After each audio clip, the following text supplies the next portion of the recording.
Hey, what's up, everybody? Welcome back. Championship Leadership Podcast. We got Ty Montague here, currently in Pennsylvania as we're recording this. How you doing, Ty? I'm doing great. Thanks for having me on the show, Nate. Yeah, absolutely. So Championship Leadership is the name of the podcast. I always like to ask, what comes to mind for you? What does championship leadership mean to you when you hear that? Yeah, that's a great phrase. And when I think about that, I think about having a higher purpose, right? All of us want to be a part of something that is bigger than ourselves, greater Yeah. than we are, right? We want to be pursuing something, some kind of higher purpose. And so I'm a big believer in that, both at the level of individual humans. Like you should, in my view, like you're best served if you've defined your own purpose and really put some thought into that. And companies definitely need to do that. And I think great leaders tend to have done that, and they've defined a purpose for themselves that really inspires people to lead them, right? Yeah. They get a group of people fired up to help them, solve whatever big problem it is that they've decided to take on. Yeah, absolutely. 100% agree with that for sure. Why don't you tell us a little bit about yourself for the listener here right now, tuning in, a little bit more about yourself, the path you've been on in life, and how that brings you to where you are today and what it is you're up to today. Sure. Yeah. So, well, professionally speaking, personally, I grew up in Albuquerque, New Mexico, and then way led on to Wayne. I found myself in New York City in the advertising business, and I did that for quite a while, 20 years or so. Had a great time. It's a really fun business. Mhm. But about 12 years ago, I decided that it was time to do something new. One of the things that I one of the things that I just observed about advertising, and this didn't happen all the time, but sometimes I found myself working on a piece of business where the company was clearly uh, telling one story, because that's what I did for a living. I was a sort of a professional business storyteller, and Mhm. they'd hired me to tell one story when, as I got to know them, it was obvious that they were doing a completely Okay. different story, Yeah, yeah, and that always bugged me. And so yeah. about 12 years ago, I decided to jump out of that business and start Co Collective. And so we help leadership teams define and align on, their higher purpose. What is the big positive change that they're trying to make in the world? And once they've aligned on that, we then help them turn that into action, right? Because your purpose isn't a thing that should be written down and stuck in a drawer or even carved on the wall in your lobby and then forgotten about. Like, it's a thing that Yeah. you really need to live every day. And so we have a organ culture practice where we help clients operationalize their purpose inside the business. And once we've helped them define it, and then we have an experience design practice to help them really make it real outside their company in their customer experience. So you should use your purpose to, define your entire customer experience, the products that you make, the services that you provide, in some cases, your business model. So I've been doing that for about 12 years. And, that has been just deeply, deeply satisfying. There's much more yet to be done, but it's been a lot of fun and very gratifying. Yeah, that's uh seems really interesting. So you came from advertising and this just seems like a very different world, maybe, and maybe it's not. Maybe there's a lot of similarities there, but it seems very unique, I guess is what I'm saying. Yeah, thanks. It's interesting because when we started the idea of being a purpose-led organization, other terms for it for folks, because people call these things different things. Sometimes conscious capitalism is another term that's used to describe what I'm talking about. A new term for it is regenerative business is sometimes talked about. Um, Triple bottom line company is another way that people sometimes talk about this. And that idea 10 years ago, when we first started talking to people, we weren't the first to do this by any stretch, but it wasn't nearly as popular. It was a little lonely, right? We had Yeah. a lot of Yeah. funny looks, especially from Yeah, I bet. CEOs, about being purpose led. Now, though, It's everywhere. Like Yeah. everybody is talking about it, including people in advertising and marketing. And Yeah. I go out of my way to just be super clear. No diss on them, right? Like there are a lot of smart people in advertising and marketing, but purpose is not marketing. Yeah. It is Right. not marketing. And if Yeah. you think of it as marketing, that's when you get in trouble, right? Yeah. Yeah. Because, Makes sense. Right. right, it's not a Yeah. story that you tell, it's a thing that you do and Yeah. that you do every day in every action that you take. So Mhm. it is different, and it is slightly funny that I started in that business and wound up in this one. But there you go. That's what makes life interesting. Well, how challenging is it for you to, I can imagine, I'm just thinking right now, right? If you come into a company with leadership that hasn't had the ability to be purpose driven like that, or hasn't had the ability to create that culture, maybe it's because there's something to do with that leader that is a reason for that. Yeah. How difficult can it be to turn that around? Well, it has to be really it has to be a pull, not a push, right? Yeah. I can't push a leader to become purpose led. Once they've made the decision to do it, I can help them, you know, figure out how to make it happen, get everybody aligned, get it wordsmithed and crafted so that it carries exactly the meaning that they hope for it to carry, right? Like we Yeah. help companies do that, but we don't make anything up. Like it has to come from them, right? Sure. And so Yeah. we work collaboratively with leadership teams to really get roll up our sleeves and go, okay, so what's a thing that is true of us, right? Yeah. And yet is ambitious enough that it's going to keep us getting out of bed every day for 10 years, right? Because it can't be a thing that just describes the company today. It has to describe something that's aspirational in the future, but it has to be something that they want to inhabit. And some leaders just aren't there yet, and that's Yeah. fine, Right. right? It Yeah. it's a journey and it's a Yeah. process. But if the leadership isn't engaged, particularly the CEO, we've just learned that it's the chances of being successful of making the transition from non-purpose led to purpose led are it's really actually not possible to do Yeah. that when the leadership isn't aligned. There are a lot of companies though that are being born today. A lot of entrepreneurs are kind of naturally purpose led, and so there are a lot of businesses being born today that are purpose led right out of the gate. Sure. And that's exciting too. Like you're seeing some companies, get pretty big and pretty successful being purpose led from the start. So, and we work with some of them as well. Gotcha. Yeah, absolutely. What who are a couple championship leaders, coaches, mentors you've had then that have helped you along the way? And what are some of the characteristics from those individuals that have really stood out to you? Yeah, I mean, over the years, I've worked with because I was in the advertising business. I was a creative person, a copywriter, and then a creative director. And so I was fortunate enough to work with some of the legendary creative people in that business.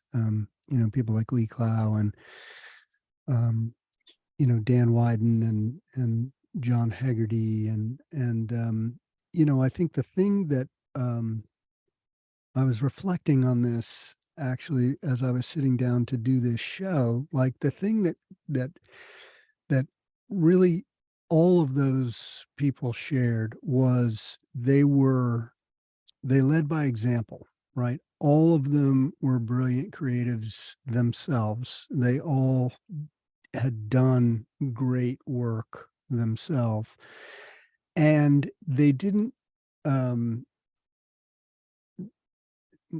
none of them ever ruled or led using fear. Yeah. They always led by using inspiration.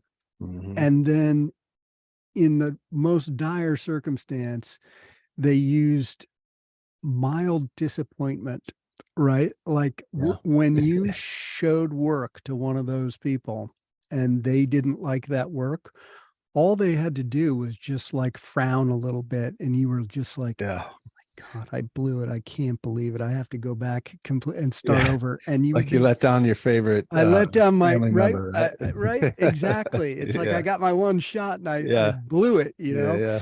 And so it was all very gentle, I guess, is the way Yeah. I would say, think about it. And you think in the movies, often you see people in business, leaders in business are often super scary, and some of them yell. And none of the people that I worked with were like that. They led in a very gentle, inspirational, and then occasionally slightly disappointed way, and that was more than enough to Yeah. motivate me to learn more and hopefully get better. And then in my current um, work, there's a gentleman who has become a friend of mine. He's been a client of mine several times, but his name is Patrick Frisk, and Patrick is just a remarkable leader and human being. His most recently, we worked with him as the CEO at Under Armour, but we worked with him several times before. He was the CEO at Aldo and also at Timberland. And Patrick is just an incredibly energetic and optimistic human being. Like, Patrick is never um, phased by anything. And Uh-huh. I look at that under the pressure that he operates in, being, the CEO of, in some cases, publicly traded companies, which is an incredibly hard job. And, Yeah. you just go, Patrick never has a bad day. There is no Yeah. such thing as a bad day Yeah. for Yeah. Patrick Yeah. Frisk. And I find that just so incredibly inspiring Yeah. and energizing to be around. You just want to hang out as much as you Right. possibly can. Yeah, absolutely. That's interesting for sure. What's well, what's what is the purpose for you and your company and the impact that you're looking to make, and yeah, what drives you to and Co-Collective? Yeah. So, well, I'll talk about my personal purpose.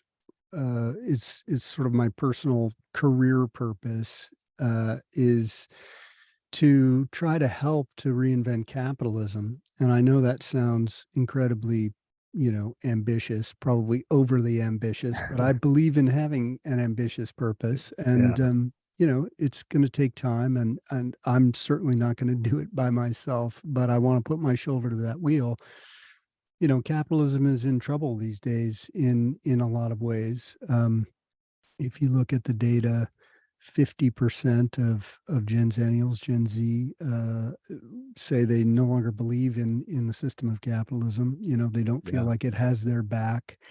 We have a trust crisis in general in businesses, in large institutions of all kinds. Government is not trusted. Religion, the church is no longer trusted at nearly at the levels that these institutions used to be. And so rebuilding that trust, particularly in the system of capitalism, is something that I really believe in, and I believe it's possible.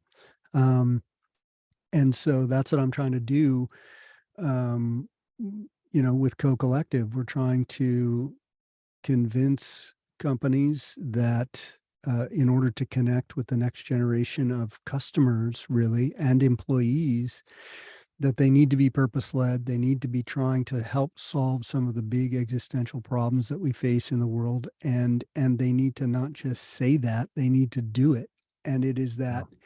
that connection between word and deed, right? Yeah. That Right. that will restore trust. So that's what we're trying to do at Co. We articulate our purpose as helping the bold truly do. Like, we really want to help bold companies and bold leaders define a truly ambitious transformational purpose and then actually execute on it through action. So, Yeah.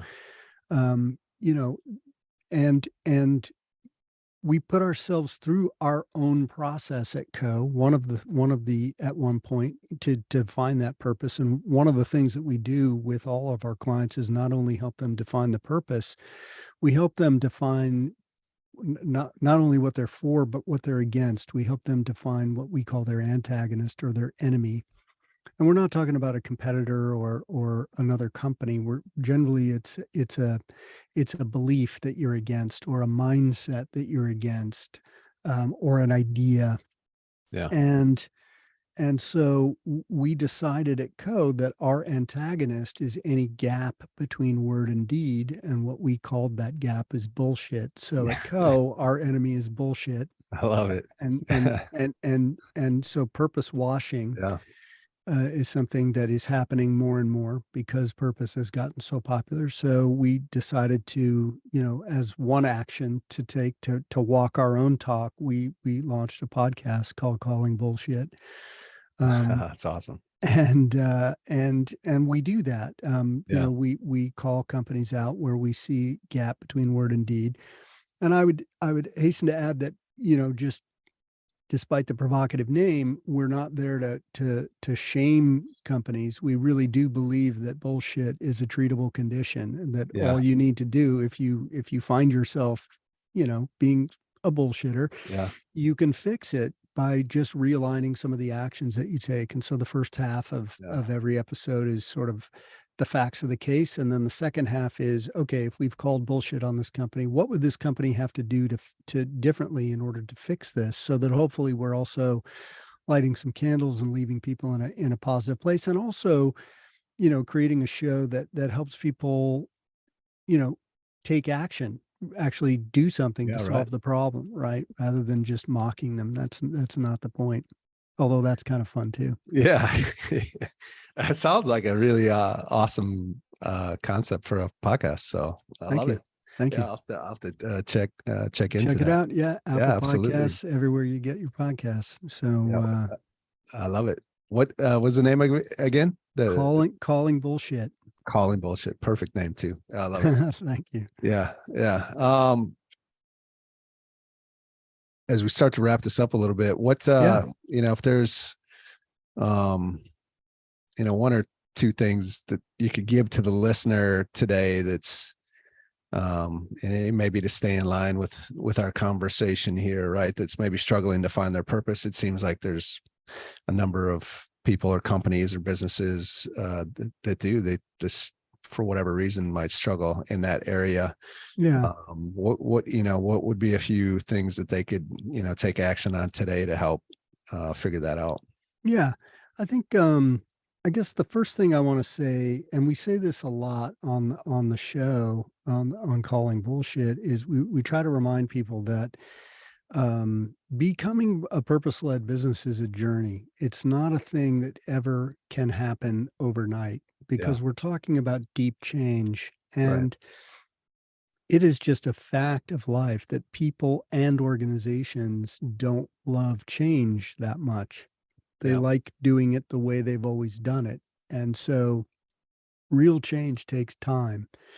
And so my first piece of advice is, you know, don't give up and don't get frustrated, right? It should be hard, and it should take a long time, because that's what real change feels like, right? yeah, It doesn't happen overnight, and it's not a magical thing that just you wake up the next morning and your organization is completely transformed, right? yeah, That right. might happen in the movies, but that's not what real life is like, right? And Yeah, so, you know, stay the course and don't be discouraged that you're not there yet. Almost nobody is there yet, right? yeah. There are companies, I'll give you an example I talked with as a part of the show. We also do positive episodes where we hold up a Okay. company as an example Yeah, that is really getting it right, so that people can hear from leaders who are on this journey and who are doing a great job. And one of the people that we talked to was Alan Jope, the CEO of Unilever, which is a massive global corporation. Not everybody has heard of Unilever, but you've heard of their brands. Like, they're sure. the company behind Vaseline and Ben and Okay. Jerry's and Dove, and just all kinds of familiar household Yeah, brands. And they made the choice to become purpose led and to begin to make all of their brands purpose led brands over 10 years ago. And under actually the previous CEO, a guy named Paul Pullman. And then Paul retired and did a great job, created tremendous amount of shareholder value and has now handed the reins to Alan Jope. Alan's been at it for about, 5 years. So, all in all, 10 or 15 years of change, and they're still not there. Alan, freely admits, like, we're on our own journey. And it's like, you got to celebrate the wins because they come, but you also have to understand that, particularly with a large company, it's going to take decades to really make a transition like this. It's an everyday, kind of a thing. And in that sense, the process is the journey, right? And frustration is a part of that. And so just like stay at it and don't be impatient with yourself, right? Yeah, absolutely. So obviously we got the podcast, Calling Bullshit. What else what's the main place that we could, follow more on yourself or the company, and you can what you check guys are out all up to? you check out, if you're really interested, that the podcast website also has something called the BS Index, because we give every company a score and we rank all the companies that we've talked to. The episode that dropped this week is our highest BS score yet for Oh man, the champion. Not a good record to break, right? The champion so far is McKinsey and Company, another consulting business. Gave them a 98. So check that episode out. Yeah, absolutely. So that's a good place to go look. You can find me on LinkedIn. You can email me directly if you feel like it at tmontague@cocollective.com. And always happy to hear from folks. Yeah, absolutely. Well, I appreciate your time here today. And if you're listening right now, obviously, don't go anywhere. If you want to hear from more great guests like Ty here today on the Championship Leadership Podcast, stay right here for the next episode. Ty, it was definitely a pleasure. Thank you so much. Nate, this was awesome. Thanks for having me.